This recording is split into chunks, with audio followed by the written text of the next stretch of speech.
We're going to be looking at a double integral over a general region, and by general, um, we just mean it could be any shape region, and usually non-rectangular. Okay, so we see that our variables, our x is bounded between 0 and y squared, and our y variable is bounded between 0 and 1. And we see that our x limits of integration are a function of y. So we're going to choose to integrate with respect to x first, and we're going to be integrating along a horizontal line, and we're going to choose our y limits of integration to sum up all these lines, and that's going to give us this area of this region. Okay, so let's go ahead and take a look at this and see what we get. Let's draw a little line over here to simplify this. Let's see what we get. We're going to get our x limits of integration times 3y cubed. These are constants right now because y is being held fixed right now. So those can come out of the integral sign. E to the xy dx dy.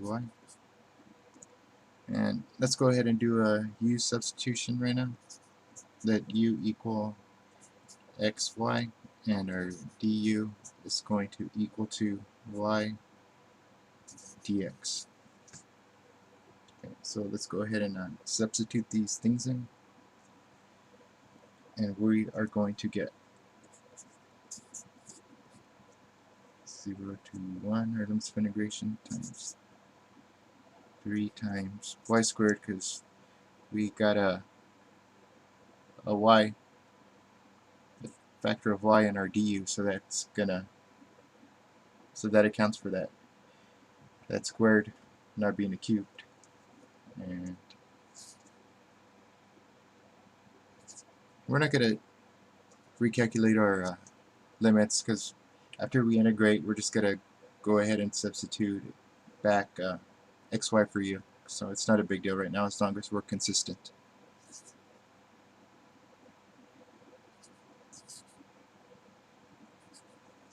And if we didn't substitute this xy back, then it would be very wrong.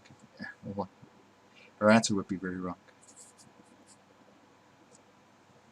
Okay, so we're gonna go ahead and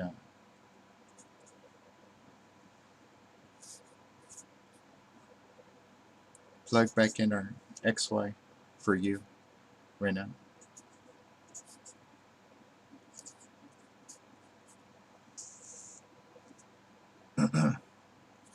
And our upper limit of integration was x equals y squared, and our lower limit is x equals 0. And this gave us, we got a 3y squared times e to the y cubed minus e to the 0, which is 1, times our differential dy, and we forgot to put our differential dy here as well. So we end up getting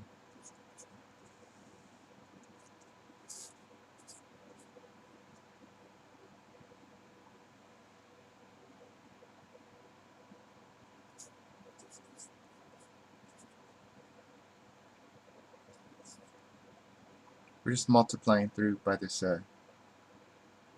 3y squared.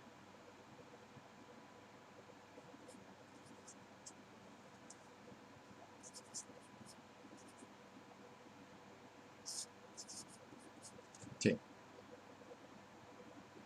and let's go ahead and break this up into two integrals. We're going to get our limits 0 to 1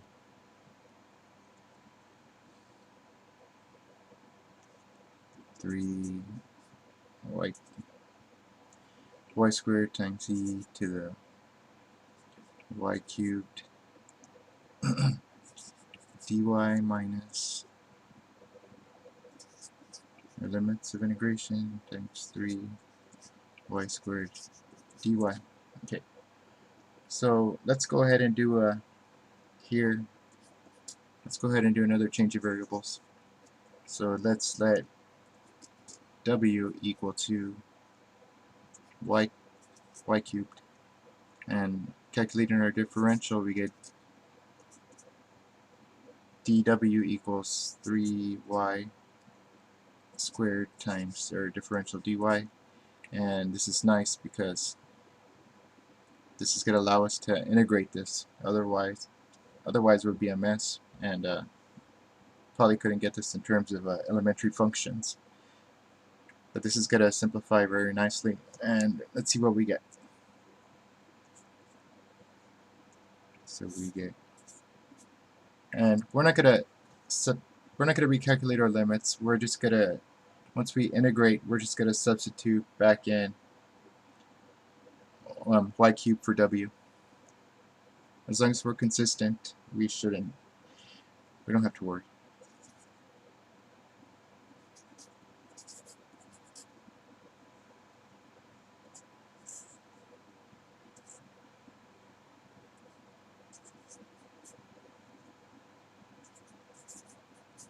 Okay, and we're just going to go ahead and substitute back because we know how to calculate our e,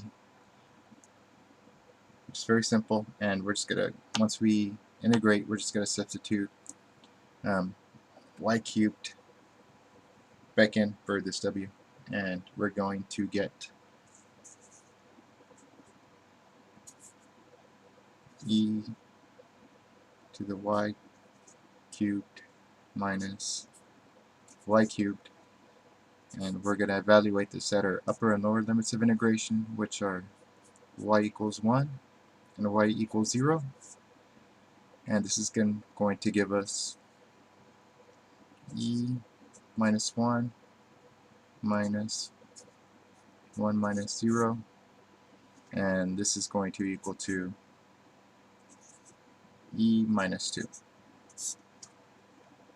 So once we integrate all this out, this integral right here, we see that it is equal to e minus 2.